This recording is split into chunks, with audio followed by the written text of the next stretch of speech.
नमस्कार दोस्तों, मेरा नाम है प्रदीप चौहान और आप देख रहे हैं केच लाइव हिमाचल। दोस्तों, अमिताभ बच्चन का एक मशहूर डायलॉग है, आपने ज़रूर सुना होगा कि हम जहाँ खड़े होते हैं लाइन वहीं से शुरू होती है। ये डायलॉग बच्चे बच्चे को रटा हुआ है और कुछ इसी तरह की अदा मंडी की सांसद कंगना रनौत की भी मुझे दिख रही है, क्योंकि कंगना रनौत कह तो नहीं रही, लेकिन हाव भाव से, उनके तरीक़ों से लगता है वो कह रही हैं कि हम जहाँ खड़े होते हैं पार्टी दफ्तर वहीं होता है। मैं ऐसा क्यों कह रहा हूँ? मैं ऐसा इसलिए कह रहा हूँ कि कंगना रनौत आए दिन हिमाचल आती हैं, मोदी जी का गुणगान करती हैं, जो कांग्रेस सरकार है, सुक्खू सरकार हिमाचल की, उस पर खूब बरसती है, खूब जम के बरसती है। आजकल भी बरस रही हैं, कह रही हैं कि सुक्खू सरकार शर्मिंदगी जो है वो उन्हें होती है जब यहाँ की सरकार के कारगुजारियाँ दिल्ली में या कहीं और जाके सुनती हैं। इतनी दुर्दशा की हुई है और समोसों पे इनकी एजेंसियां जो है वो हम पढ़ते हैं और शर्मिंदगी होती है कि क्या हो रहा है, कि कैसा हमारा दुर्भाग्य यहाँ पे हो गया है कि ये लुटेरी सरकार जो है यहाँ पे पूरी तरह से इन लोगों ने जो है छापा मारा हुआ है, पूरे जब्त कर लिया हुआ है। कैसी लूट मचाई हुई है कि 1 लाख करोड़ से ज्यादा का ये लोग कर्जा ले लिए हैं। और अगर इनसे कोई हिसाब किताब मांगे कि भाई तुम लोगों ने जो कर्जा लिया है वो हमारे नाम पर, हम लोग उसको भुगतेंगे, हमारे आने वाली जनरेशन उसको भुगतेगी, तो हमें बताओ हमारे लिए क्या हुआ क्या उस कर्जे से। वो कोई छोटा अमाउंट नहीं है, 1 लाख करोड़ बहुत अमाउंट होता है, कुछ नहीं, कोई पता नहीं कहाँ जा रहा है वो पैसा। यही कांग्रेस की जो है, यही उनका असली, वो राजनीति में कोई किसी की सेवा करने के लिए या इस मनोस्थिति के साथ नहीं आए हैं, सिर्फ लूट मचाने के लिए वो आए हैं। और जब वो वोट भी मांगते हैं तो देखिए ना, आप कभी देखा है कि हमारी सरकार ने इस तरह के झूठे वादे किए हों, इतने में हम दूध लेंगे, इतने में हम गोबर लेंगे, इतने में हम महिलाओं को इतना पैसा देंगे।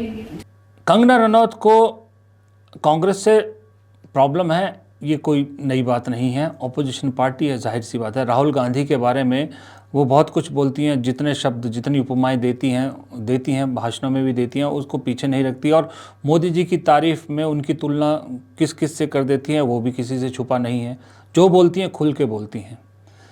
लेकिन कंगना जी को क्या ऐसा लगता है कि बीजेपी सिर्फ और सिर्फ मोदी जी हैं, या वो ऐसा लगता है उन्हें कि जब तक मोदी जी हैं तब तक वो उनका कोई कुछ नहीं बिगाड़ सकता? या यूं कह सकते हैं कि आप बीजेपी की जो प्रदेश कार्यकारिणी है या जो प्रदेश बीजेपी, हिमाचल बीजेपी है, उसको कमतर आंकती है। उनको लगता है कि इनकी मेरे सामने कोई हैसियत नहीं है।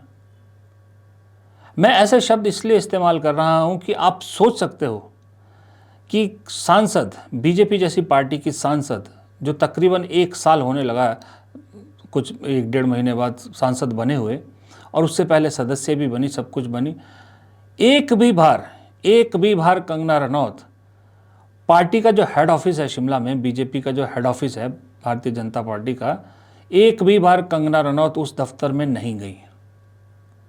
आप सोच सकते हो ऐसा कि पार्टी हेड ऑफिस सांसद नहीं जा रही है। और मंडी में जो बीजेपी का दफ्तर है वहां भी गिन के 3 बार गई हैं, सुना है। 1 बार इलेक्शन से पहले, 2 बार इलेक्शन के बाद।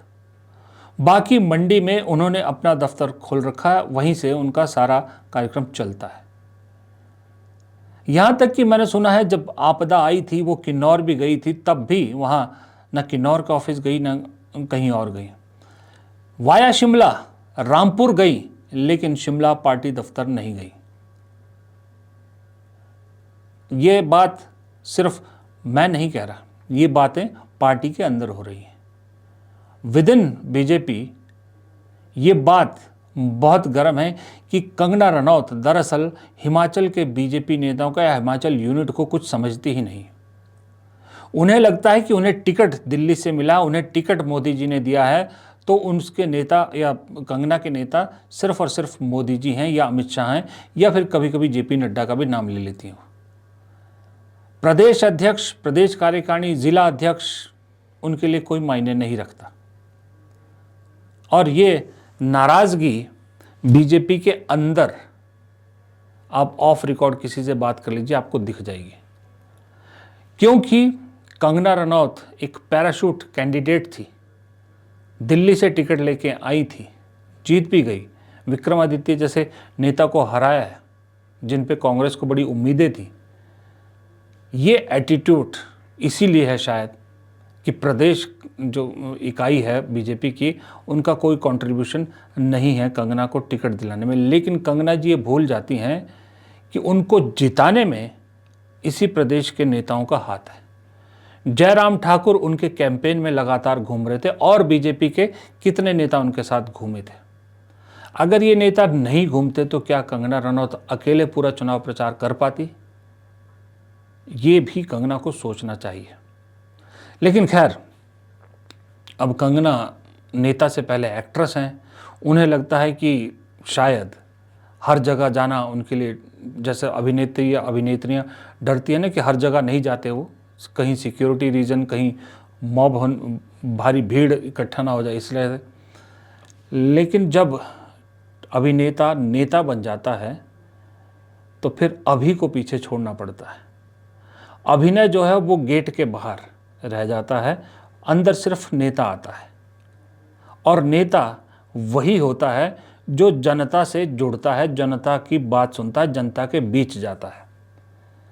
और जनता के बीच जाने से पहले बेहद ज़रूरी होता है कि आपके पार्टी का कार्यकर्ता आपके साथ चले। और पार्टी का कार्यकर्ता तब आपके साथ चलता है जब आप पार्टी के कार्यकर्ता को सम्मान देते हैं। और पार्टी कार्यकर्ता को सम्मान तब मिलता है जब आप उनके घरों में जाते हैं, आप पार्टी के दफ्तर में जाते हैं, पार्टी के फंक्शन में जाते हैं। जब कंगना रनौत पार्टी के हेड ऑफिस नहीं जा सकती, हेड ऑफिस नहीं जा रही हैं अब तक, तो फिर उनसे उनका कार्यकर्ता कैसे उम्मीद करेगा कि कंगना रनौत उनके घर आएगी, या कंगना रनौत कैसे उम्मीद करेगी कि पार्टी कार्यकर्ता उनके साथ चलेगा? या तो कंगना ने ये सोचा हुआ है कि फर्स्ट एंड लास्ट ये इलेक्शन राजनीति जो है वो पहली बार और आखिरी बार थी, सनी देओल की तरह इसके बाद वो भी टाटा बाय बाय कर देंगी, तो अलग बात है। लेकिन कंगना जिस तरह की बयानबाजी करती हैं, जिस तरह से प्रहार करती हैं कांग्रेस में, जिस तरह से वो बयान देती है, उससे लगता नहीं है कि वो राजनीति से दूर हो पाएंगी। इसीलिए कांग्रेस भी उनके बयानों से जो है वो कांग्रेस में हलचल मचती है, जाहिर सी बात है।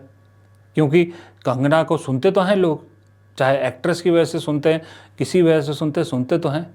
इसीलिए कांग्रेस बाकायदा अब धमकी भी दे रही है कंगना रनौत को कि जी वो राहुल गांधी को वो पप्पू शब्द बोलना बंद करे वरना घेराव करेगी। भारतीय जनता पार्टी के जो बड़े नेता हैं आज उन्होंने भी उनसे दूरियां बनानी शुरू कर दी हैं, पहले भी, क्योंकि उनका पता ही नहीं है कि वो कब डांट दें, कब किसी बड़े नेता को क्या बोल दें। आज मंडी में इतनी त्रासदी हुई, रामबन में इतनी त्रासदी हुई, वहां आने को उनको समय नहीं मिला। 1 साल उनको सांसद बने हो गया, लेकिन अभी तक उनकी दिशा की कमेटी नहीं बनी थी।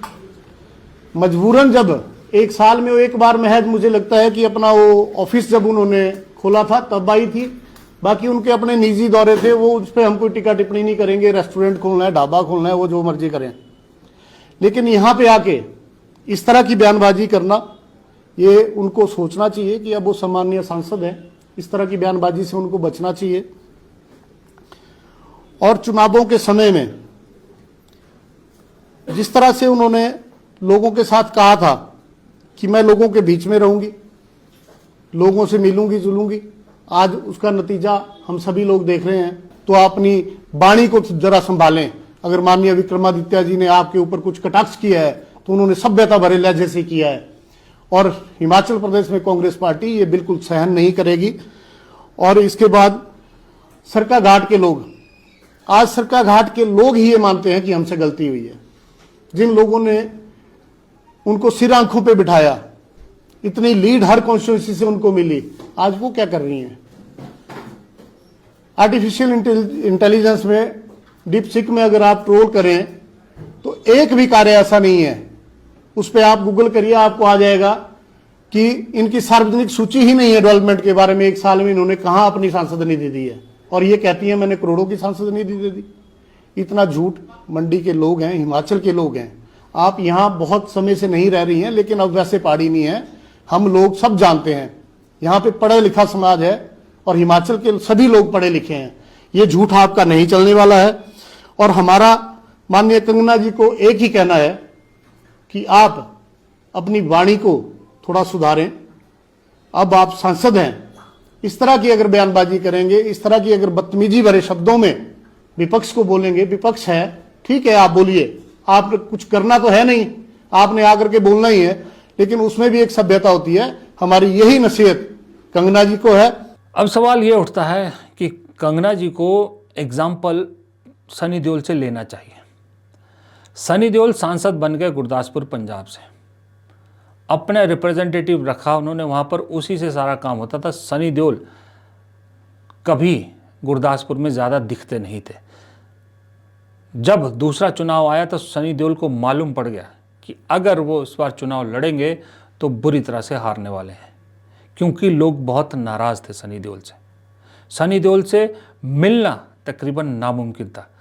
एक्टर, मैंने जैसे कहा ना कि जब आप अभिनेता से नेता बनते हैं तो अभी को बाहर छोड़ना पड़ता है। नेता सबके लिए दरवाजे खुले रखता है, लेकिन अभिनेताओं की प्रॉब्लम ये है कि वो अभिनेता ही रहते हैं नेता बनने के बावजूद भी। पहले वो अपने आप को अभिनेता समझते हैं, फिर नेता समझते हैं। अभिनेता किसी आम आदमी को अपने घर में नहीं आने देता। अभिनेता किसी आम लोगों की समस्याओं की चिट्ठियों को नहीं पढ़ता, ना उसका जिक्र करता। तो सनी देओल से एग्जाम्पल कंगना रनौत जितनी जल्दी ले लें उतना बेहतर है, क्योंकि अगर आगे चलना है, अब मैं कहना नहीं चाहता, लेकिन जिस तरह से कंगना रनौत की फिल्मों का, पिछले 10-11 फिल्मों का जो बिज़नेस रहा है, उसके हिसाब से एक बात तो तय है कि कंगना रनौत का फिल्मी करियर तो अब काफ़ी डांवाडोल है। इसलिए उनके लिए स्मृति ईरानी की तरह एक ही ऑप्शन बचता है, राजनीति को सीरियसली लें। लेकिन फिर वही स्मृति ईरानी से एग्जाम्पल भी लेना चाहिए कि अगर आपने जनता को बेवकूफ़ समझा तो जनता किसी भी किशोरी लाल शर्मा को जिताकर आपको उसका बराबर हिसाब दे सकती है। फिलहाल इस वीडियो में इतना ही, इजाज़त दीजिए, नमस्कार।